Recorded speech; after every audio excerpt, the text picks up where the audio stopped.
And on my team, hailing from Pittman, New Jersey, she's a Moth GrandSLAM winner, former college mascot and dragon boat racer, signature move, hard pivot from absurdity to sincerity. Give it up for Julia Lechner.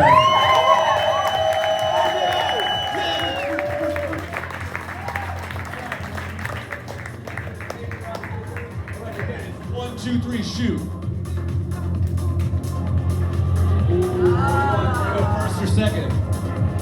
Second, all right. You want to stay out here then? All right. I just introduced her. Ladies and gentlemen, give a big hand to Julia Lechner.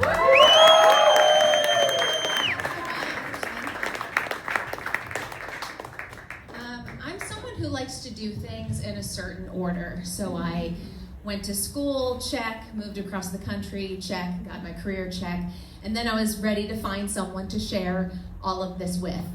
I did not date much when I was younger. I distinctly remember, sorry I'm winded because I briefly hopped up and down, but we'll get there.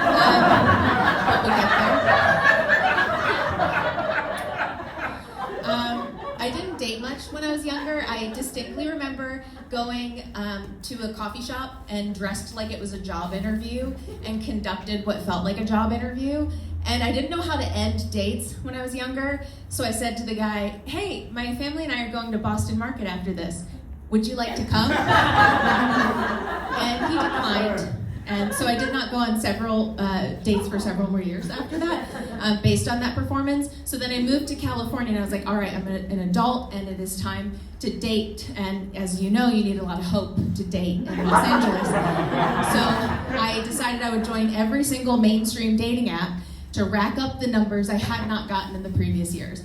So I signed up for Coffee Meets Bagel, OkCupid, Bumble, Hinge. I even went on a few Craigslist dates, but please do not tell my parents I did that, all in the hopes to find my life partner.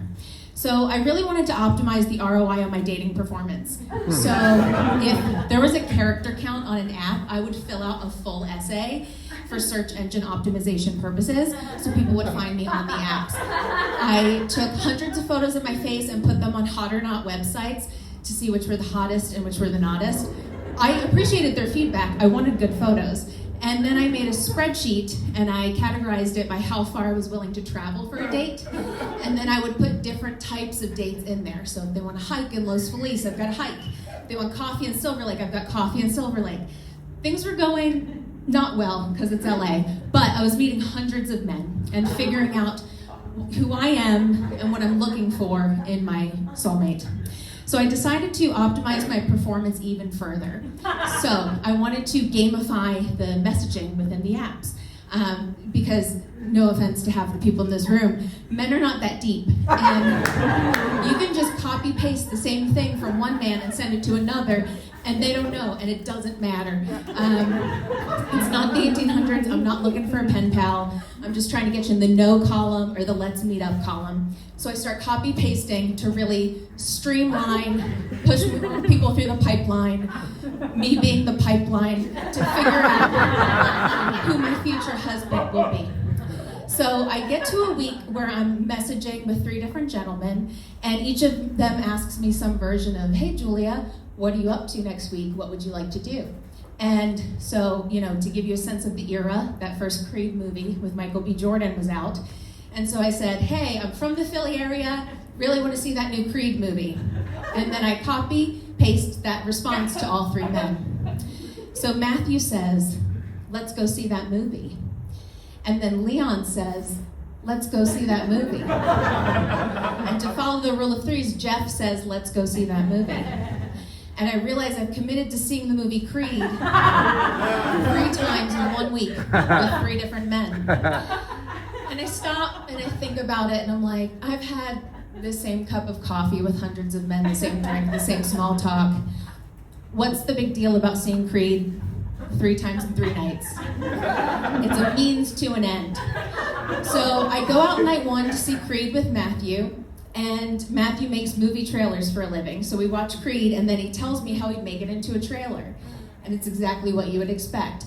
And the date goes fine, we'll probably go out again, but I can't focus on that because I have to see Creed again tomorrow with Leon. So I go out the next night with Leon, and Creed's good, but it's long. And after, I'm trying not to have the same small talk with Leon that I had the night before with Matthew, but I can't think about that because I have to see Creed again tomorrow with Jeff. And Jeff texts me day of, and he does that flaky thing where he's like, oh, do you really want to see Creed, or do you want to just like grab a bite, go back to my place? And I'm like staring down the barrel of my 9th hour of Creed. So I just say, yeah, let's go back to your place, it's fine. So I don't see Creed for a 3rd time. And it's when I'm with Jeff that night that I have this epiphany moment, like, are any of these people anymore to me? I'm seeing these human beings as numbers and rows in a spreadsheet, and I was trying to find my soulmate, and now for some reason I'm just trying in some completionist fashion, trying to meet every man in Los Angeles as some sort of numbers game. And it's a real turning point for me, and I decide to like pump the brakes. I stop copy pasting messages, I take a little break. And a month later, a guy reaches out to me on Bumble and asks me if I want to go on a date. And I put my spreadsheet away. I'm like, you let me know where to be. It's up to you. And he asks me for a neighborhood. And I say, oh, I like that part of Los Feliz near Vermont and Hillhurst. There's lots of places to eat nachos. And so he reaches out and he's like, okay, I planned something. I have 4 different locations. And if the date is going well, we'll progress from location to location throughout the evening. And if you want to, dip out at any time, you can. And I'm like, wow. This guy must have his own spreadsheet. This is incredible. So I show up and we get a hot chocolate and it goes well, and then we go to get a wine, it goes well, a beer, and then dinner. We go to all 4 locations, and then he walks me to my car and we share a kiss, and that's the end of the date. And a few years later in that same spot, he got down on one knee and asked me to marry him. And now every single year on December 17th, this was the 10th time we did it, we reenact that same first date. We go to all 4 locations, and we have never seen any of the sequels to that first Creed movie. There is hope in online dating. Thank you very much.